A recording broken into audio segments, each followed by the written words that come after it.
My name is Bryce Lockwood. I live in Strafford, Missouri, small farm. In 1967, I was in the United States Marine Corps, Staff Sergeant.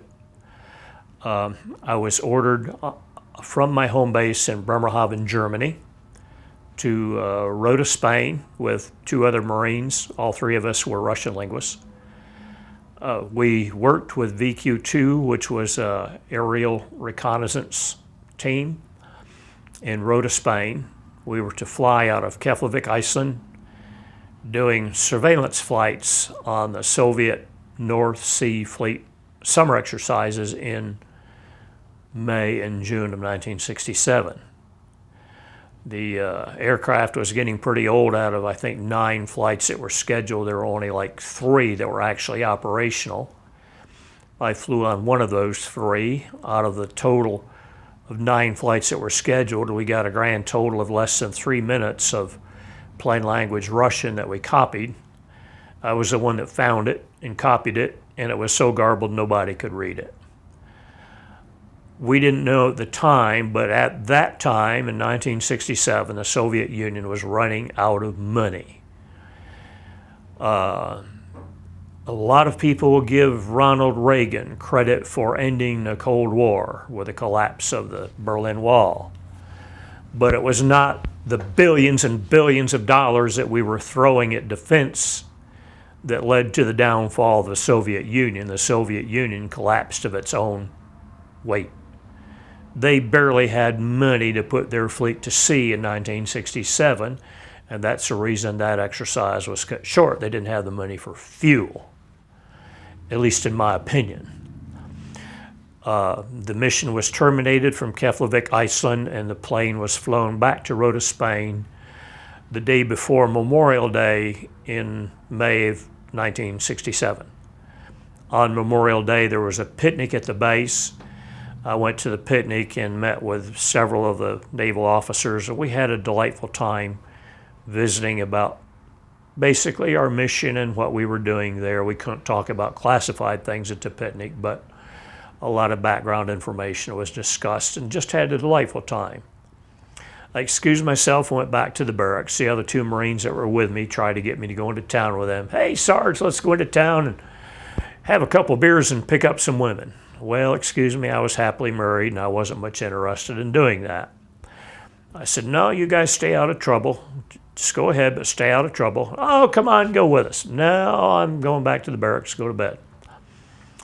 And I did so. And somewhere in the middle of the night come this bang, bang, bang on the door, and I figured so those 2 young buck sergeants come back and give the old Sarge a hard time. I said, get out of here and leave me alone. Bang, bang, bang on my door. Now I'm mad.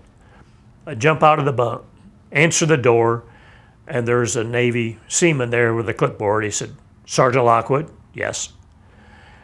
We have just received orders from the Joint Chiefs of Staff ordering you to join the USS Liberty at 0600 hours. Better get up and pack your sea bag. It was kind of a shock, but I did so.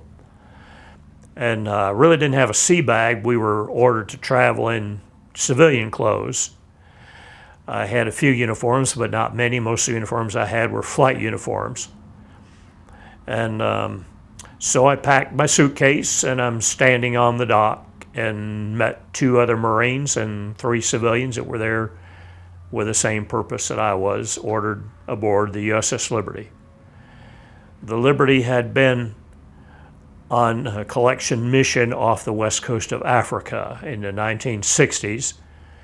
Many of the countries in sub-Saharan Africa were winning their independence from the Spanish, Portuguese, and the French, and the English. And there was a considerable Soviet influence there because of the wealth of gold and resources. And the American government wanted to keep track of what was going on with the Soviet influence in sub-Saharan Africa, and that was primarily Liberty's mission.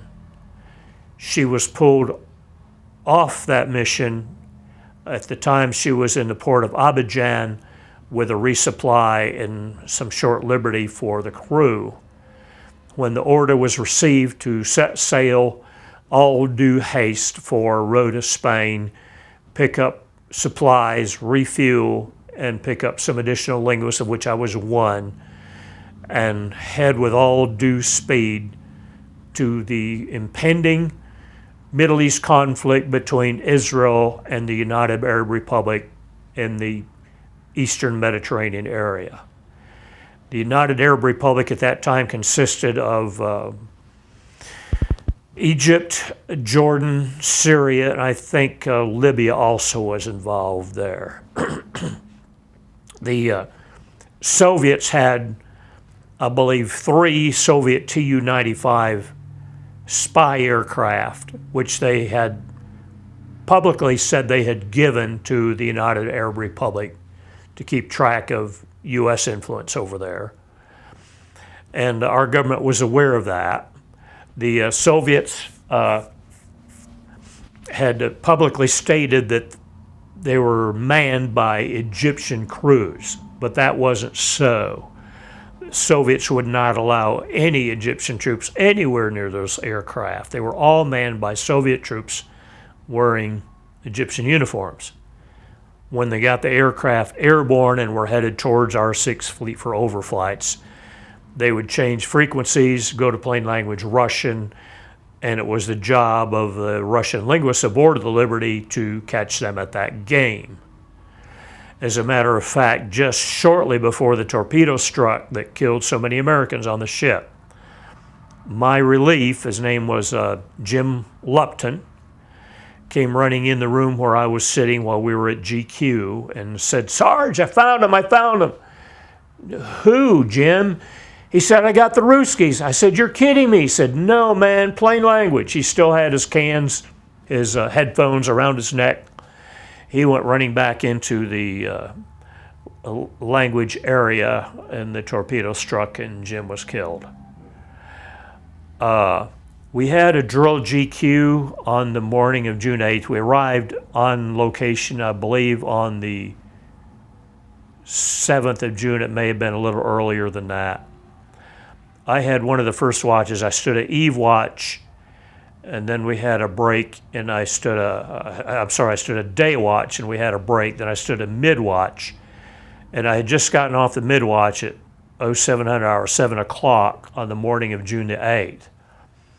At noon, we had a drill general quarters. The captain wanted to make sure that the crew was fit and up to the task in a combat zone. While there was no fear of our actually being attacked, he wanted the ship to be prepared, and so he ordered a drill GQ at noon. My GQ location was in processing and reporting office. This was the place where the messages that we picked up were processed and headers put on them for the various consumers, namely the National Security Agency, the President of the United States, Chairman of the Joint Chiefs of Staff, and so forth, who were interested in what was going on out there. We were processing those messages and then giving them to those consumers. While we were at GQ, one of the senior enlisted men, his name was Melvin Smith. I don't remember how the discussion came up, but Mel Smith said, "I'm never going to die." Well, that caught me by surprise, having been to Bible college years previous to that. That caught me by surprise. I said, "Why do you say that?" He said, "I don't think anybody has ever seriously thought about life and living." He said, "I've made up my mind, I'm never going to die." Now, folks, excuse me, but within 2 hours, Melvin Smith was dead.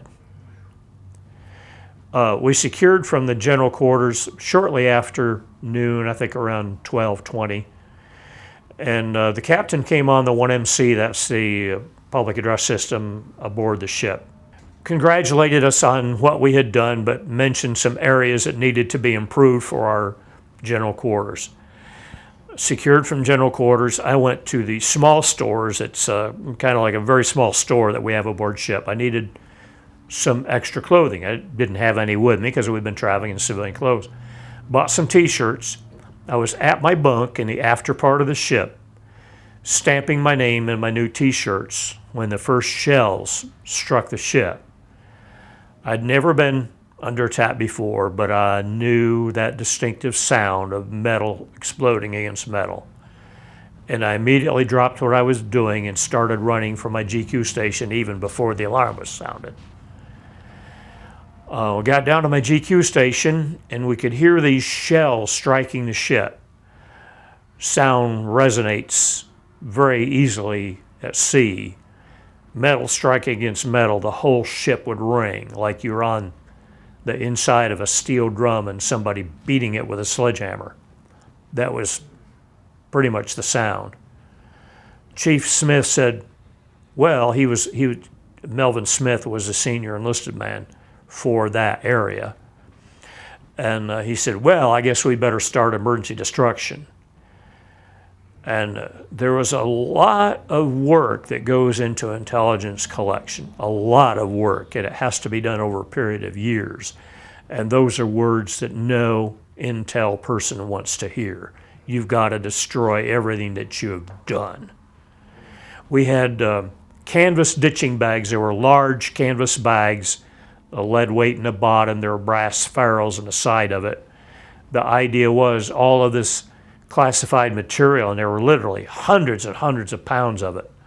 Magnetic tapes. We didn't have the modern stuff that we had back then. All of our recording was done on magnetic reels. And there were hundreds of them. There were intelligence manuals that we had to have, language manuals that we had to have of the various languages that we were targeted against. All this stuff had to be put in those ditching bags. We had finished that task, and I was sitting at a plotting desk finishing up a cup of coffee, and the bridge came on the 1MC system and said, brace yourselves, torpedo attack, starboard side. Well, that was the side where I was. And I had a very good friend of mine that was there by the name of Ronnie Campbell. The two other Marines were also in that room. Ronnie Campbell said, well, you fellas can do what you want to. I'm going to write a letter home. And he stuck a piece of paper in his mill and began typing out, Dear Eileen, you won't believe what's happening to us. Eileen was his wife.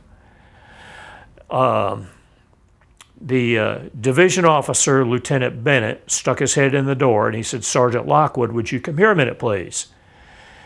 There was a young sailor, a kiddie cruiser, who was lying face down on the deck and just sobbing his heart out, pounding the deck with his fist and crying his heart out. My first impression was to kick his butt and get him up. I thought, he's having a hard day, and who knows. So I just stepped over him. The two Marines were sitting at the end of Ronnie Campbell's desk, sitting on the deck. I said something to my friend Ronnie and stepped out into the passageway. Lieutenant Bennett and Lieutenant Commander Dave Lewis, who was the senior research officer in charge of all the intelligence operation, had just engaged me in a conversation about getting a working party together and getting those ditching bags topside and pitching them over into the sea. The idea was they wouldn't be at the sea very long before anything in there would be useless. And it's a Marine's job to get shot at, and they're shooting up there. They had just got me into a conversation about those ditching bags when there was a blinding flash and a terribly loud noise, and knocked me to the deck, and I thought life was over with. The first thoughts that came to my mind, well, Lord, I guess this is it. I guess I'm coming home. At least Lois and the kids are taken care of. And I felt something cold. I was sitting on the deck where it had knocked me down, and I looked down, and water was gushing in through a split bulkhead. And I thought, oh my God, we're in trouble. I struggled to my feet, and I heard a moan behind me, and I didn't find out until probably 25 years later who it was and what had happened. It was a sailor by the name of Joe Lentini. Joe had been in the teletype section, and we were having difficulty getting out a teletype signal to let our superiors know that we're under attack. The problem was we were using the wrong IBM cards in the machine, and it was translating just a bunch of gibberish. And Joe had stepped out into that passageway. There was a phone out there to top side to the people that were operating the antennas. And he was about to use that phone when a piece of shrapnel from one of the rockets that we were being struck with went through the ship and struck him in the thigh. And he was bleeding quite profusely. He had sat down on the deck and was leaning up against the ladderway. It was the only way out. And that was pretty steep going to the level above. And was putting a tourniquet on that wound when that torpedo struck. There was a sheet metal bulkhead that separated the operation spaces where we did our processing reporting from the passageway where people could come and go to their various assigned locations. That bulkhead had just mushroomed out. Joe had his leg propped up, putting a tourniquet on it, struck his leg and just made toothpicks of his femur bone. And the water was coming up pretty rapidly. I got my arms under his arms and tried to pull him loose, and he was stuck. And the water was coming up pretty rapidly, and I said, "You got to help me. I can't do it by myself." And he's moaning. He was just on the verge of passing out. And it's kind of ironic because I've talked to Joe since then, and he doesn't remember any of this. I said, "Come on, you got to help me. I can't do it by myself. Come on, help me. Push, push."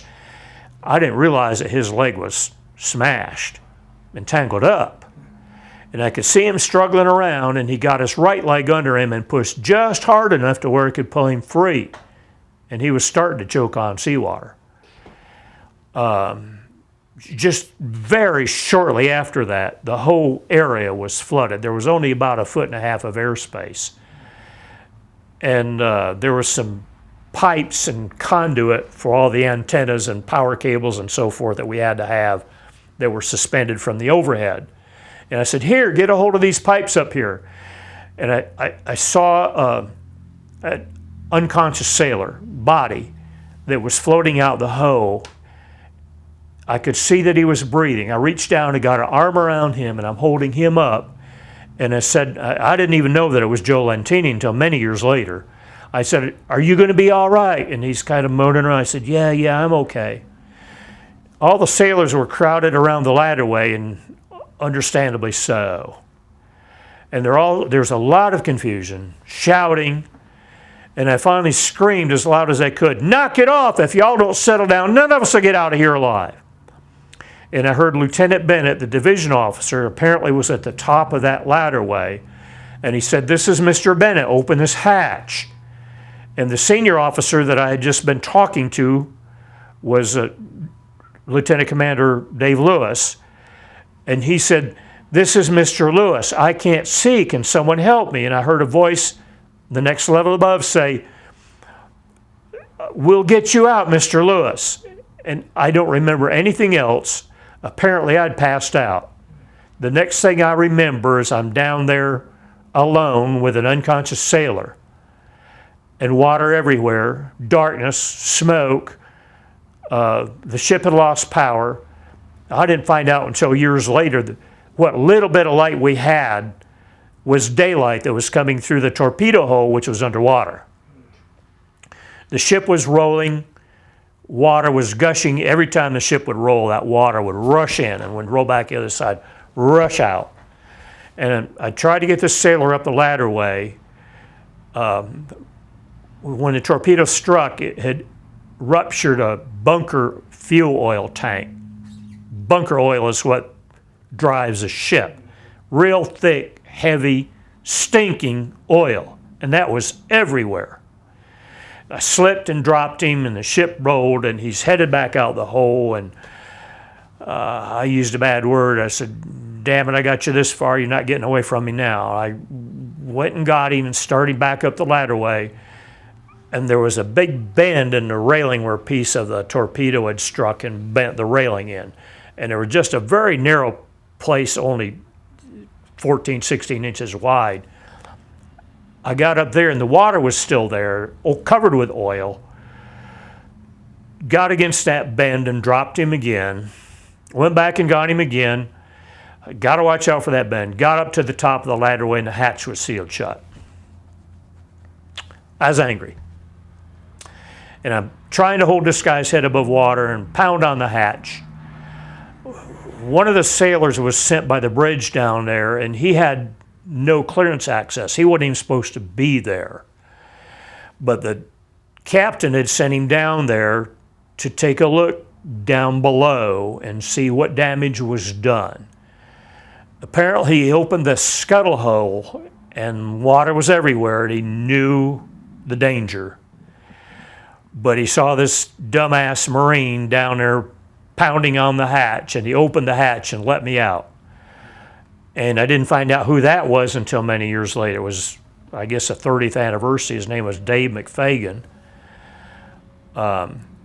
He had been topside in the air raid and was pulling some seriously wounded sailors back to safety and was struck by some shrapnel. His GQ station was below decks where we were. He had just gotten below decks when they sealed the hatch shut to keep the watertight integrity of the ship in case one compartment ruptured, the whole ship wouldn't go down. And Dave was sitting on that ladderway when the torpedo struck and slammed him back into that ladderway and knocked him unconscious.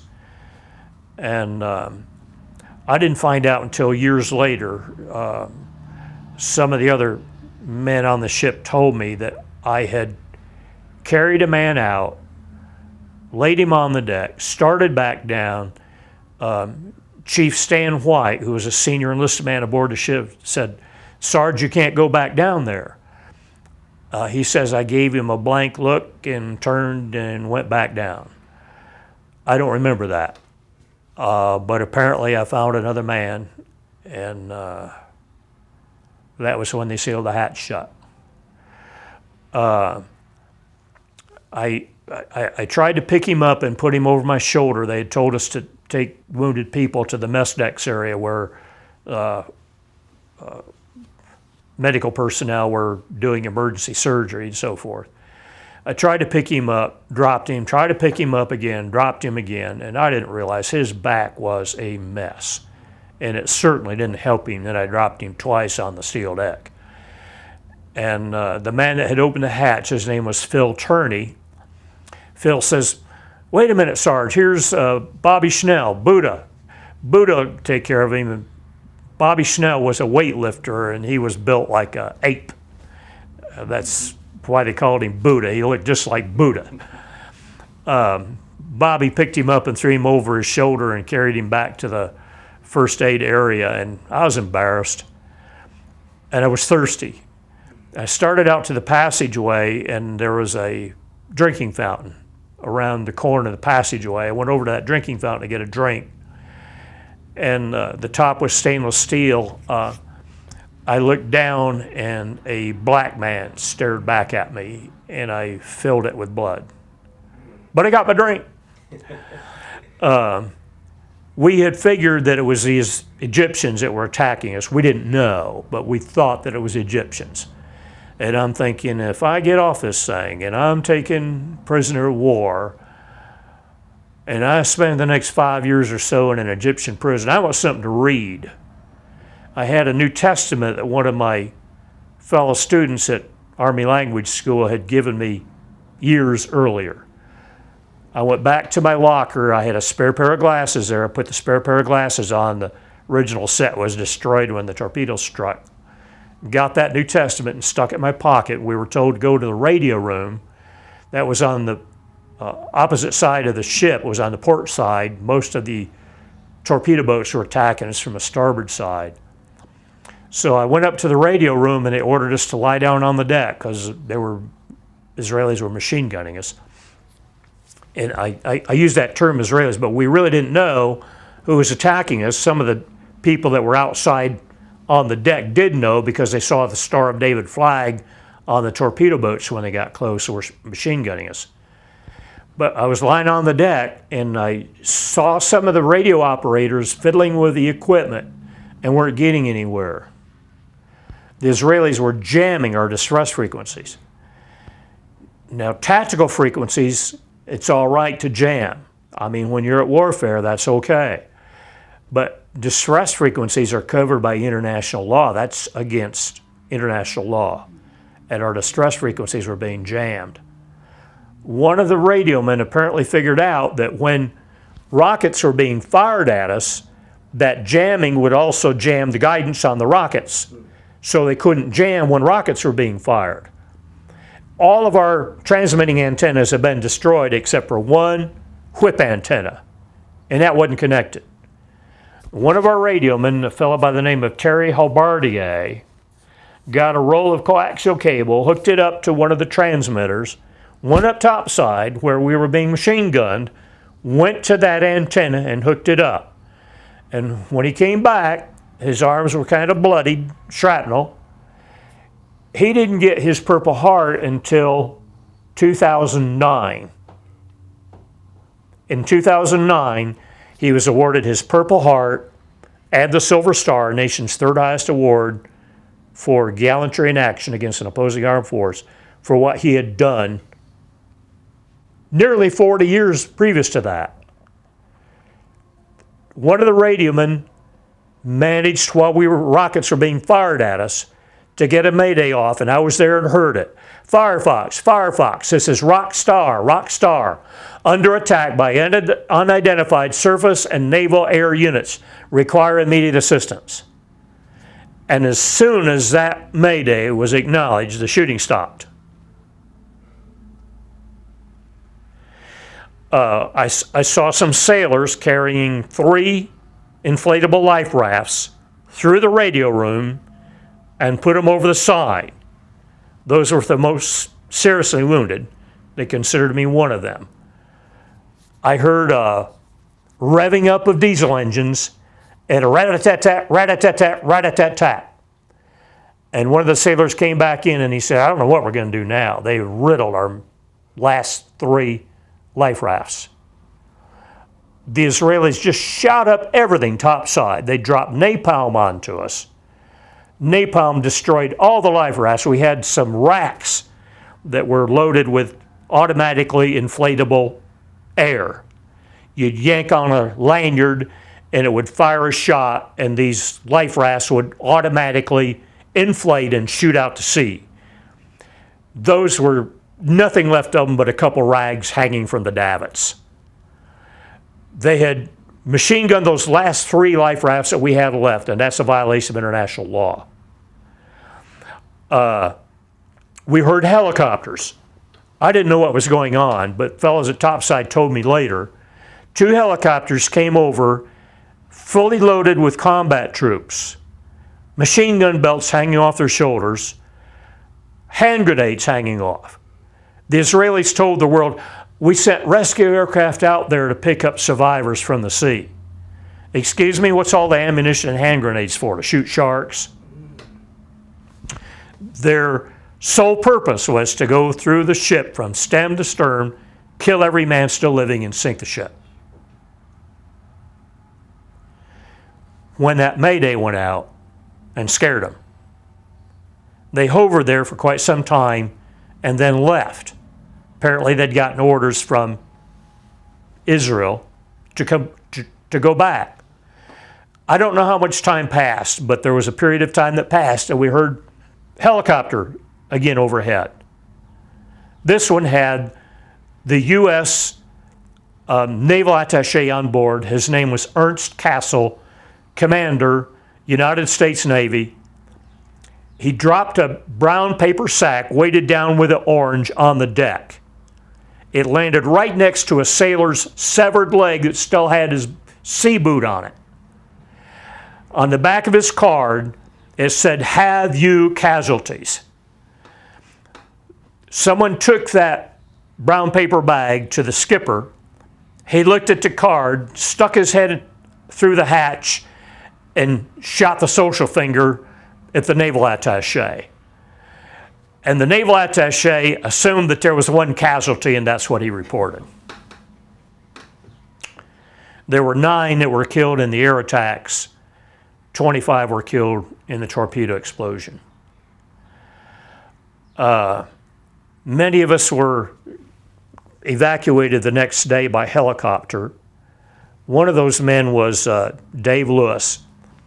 The two of us were flown to the carrier USS America. Mr. Lewis had pretty much the same wounds that I did. My face was just charred. But I was facing the torpedo and my glasses saved my eyes. Mr. Lewis was standing perpendicular to the explosion. That crud from the explosion went under his glasses and sealed his eyes shut. I just happened to be in the passageway next to the optical department on the America when Mr. Lewis had just had his eyes unsealed by the doctor. He'd lanced them open. And a corpsman was there having him read an eye chart. So I stood patiently at the door. When Mr. Lewis finished reading the eye chart, he turned around and saw me there. And he said, "Sarge, it's good to see you." Many years later, I don't remember the exact year, we were supposed to have been greeted at the White House in the Rose Garden by President George Herbert Walker Bush. All of us were there, many of the family members. President Bush landed in Helicopter 1, Marine Corps 1, waved to us and went straight into the White House and sent two of his representatives, oh gosh, names just slipped my mind. One of them was the former governor of New Hampshire. The other one was First President Bush's military advisor. John Sununu was one of them. He came over. John Sununu was going, "Hi, how are you? How are you? Good to see you. Hi, how are you?" His face was just stone. He was doing it because he had to, not because he cared. And I don't think Senior Bush did either. I heard the son of one of the fellows who was killed, John Spiker, was the fellow I had bought my T-shirts from, and he was also our postal clerk and was killed in the air attacks. His son was standing right next to me, and he said, "We just got snookered." But we Liberty survivors are kind of used to that. After all, Israel is America's best friend. Some of the excuses they used. I started to talk about Mr. Lewis. The next day after his eyes were opened, Admiral Larry Geis, Lawrence Geis, was, I believe, commander of Task Force 6. That was a group that included the two aircraft carriers, USS Saratoga, USS America, the USS Little Rock, which was a guided missile cruiser, and some other accompanying ships, destroyers, and escort vessels. Admiral Geis summoned Commander Lewis to his stateroom and swore him to secrecy and stated, "Somebody needs to know. I did my best to get help to you." Secretary of Defense Robert McNamara ordered those aircraft recalled.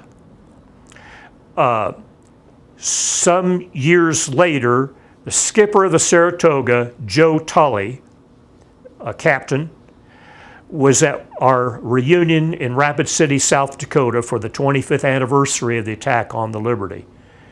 Captain Tully told us personally he had ordered aircraft launched to come to our aid, notified Admiral Geis, whose responsibility it was to notify Washington. Secretary McNamara ordered them recalled. Captain Tully figured it was because there had been nuclear weapons aboard those ready aircraft. So he ordered the aircraft recalled, reconfigured with conventional weapons, and signaled over to the America. The America had not yet launched. WTH, which stands for what the hell. He didn't understand why America had not yet launched. Ordered the conventionally aircraft reconfigured, launched to come to our aid, notified Admiral Geis. Admiral Geis notified Washington. Secretary McNamara again ordered a recall. And Admiral Geist said, I want to hear that from higher authority. Well, the only higher authority was the president. And the president got on and said, I don't care. I will not have my allies embarrassed. Now, excuse me. Those of us who were aboard the Liberty being attacked didn't know who was attacking us. They were using unmarked aircraft, which is a violation of international law. How did President Johnson know his allies were attacking us? Admiral Geist swore Mr. Lewis to secrecy and told him the story which I have just related to you. And just last week, we were with the Lewis family for a family reunion in the gigantic city of Leamington, Vermont. I wish you well finding it on the map. It's on the Canada, Vermont, New Hampshire border. Delightful time with the Lewis family. And that's, as I was told, the story by Commander Lewis. The reasons. I'm always asked. I was doing a television interview for Al Jazeera in the home of U.S. Representative Paul Finley. Paul Finley was for 22 years congressman from the state of Illinois, Abraham Lincoln's congressional seat. Congressman Finley had a leather sofa in his office, which was in Abraham Lincoln's legal office in Springfield, Illinois. That sofa has been donated to the Illinois University Library upon Congressman Finley's death. I was in his home doing an interview for Al Jazeera when my cell phone rang, and it was a representative from Israel Television. And his first question to me in his thick Hebrew accent was, why would Israel do this thing? Why don't you tell me? You live over there. We were the ones who were under attack. We scheduled an interview with Israel Television. We were supposed to do a Skype between myself, Jim Ennis, who was the electronics officer aboard the ship, who was author of the premier book on the attack, Assault on the Liberty. And we were called by Israeli television, the same representative, and said they were having technical difficulties. We would have to wait. We waited over a half an hour. They never did call back. The interview never went forward with Israel Television. So that's the question. Why would Israel do this thing? I think there are three reasons. Number one, on the morning of June the 8th, Israel had previously captured an entire Egyptian brigade. Folks, we're talking about in excess of 850 men. And I didn't find out about this until, I think, 1986. There was a tiny article on the inside of our newspaper written by two, mind you, Hebrew journalists, one from Hebrew television and the other representing the Hebrew press, that on June the 8th, 1967, at the town of El Arish in the Sinai Peninsula, an entire Egyptian brigade had been executed by Israeli troops. 850 men. We're talking about a serious violation of international law. Not only were they executed, they were forced to dig their own graves. Most of them had their hands tied behind their backs with barbed wire. I have never understood why, when the peace agreement went through with Anwar Sadat and the Israeli government, why Anwar Sadat didn't scream about 850 Egyptian troops being mercilessly murdered by the Israelis. Now I can understand why they did it. On June the 8th, Moshe Dayan wanted to attack Golan Heights, and that was the date for the execution of that attack. They needed those troops which are guarding those Egyptian prisoners of war. The only way they could get those troops, execute the prisoners.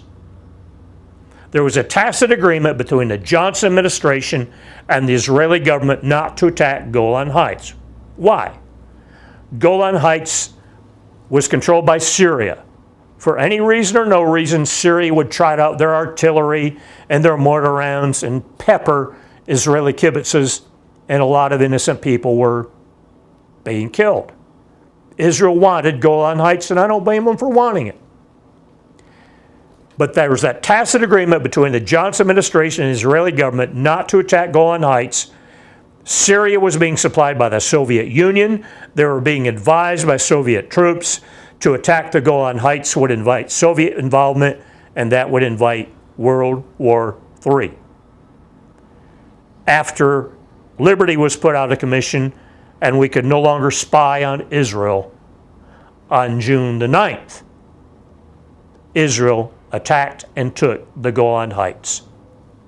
I don't think I can prove this, but I understand that the Syrian general in charge of those troops up there had been bribed by the Israeli government to pull his troops back and allow free access to the Golan Heights, and he did so. You can imagine what would happen to that Syrian general. The last I heard, he was living the life of kings in a dacha in France.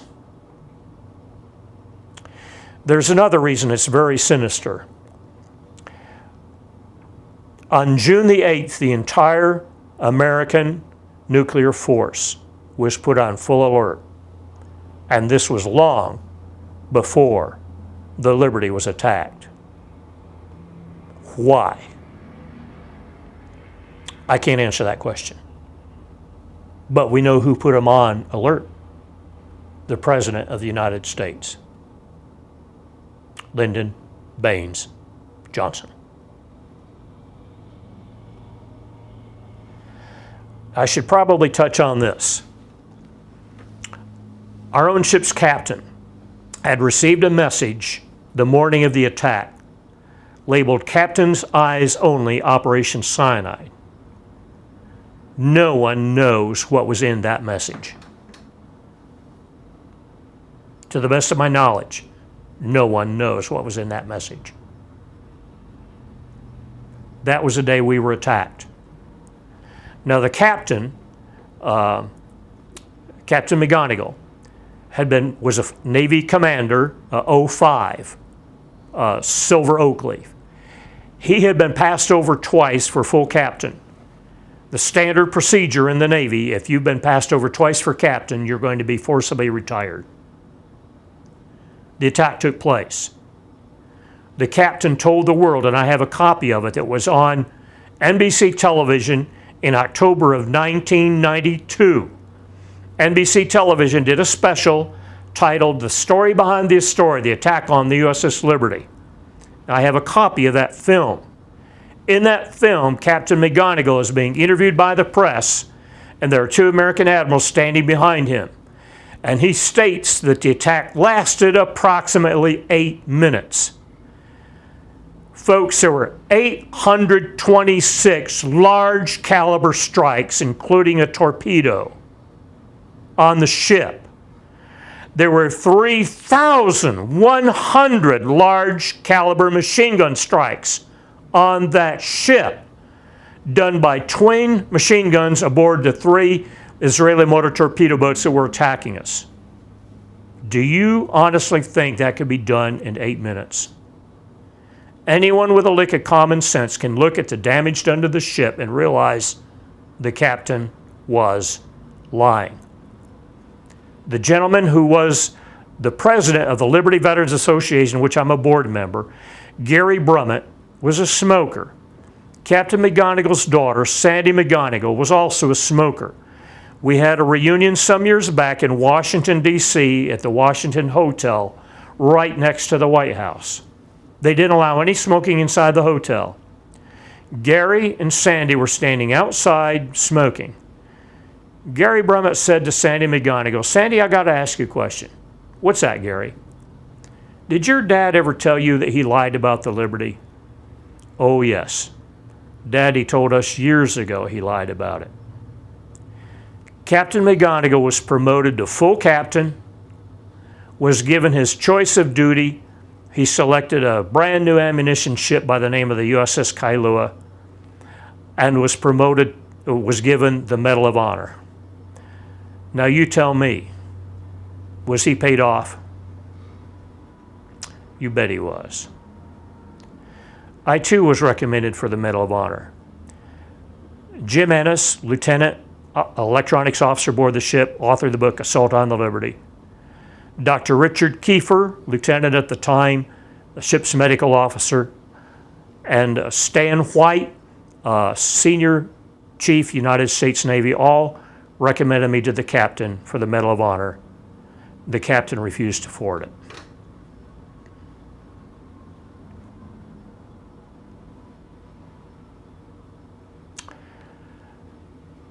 Let's touch on the Israeli excuses.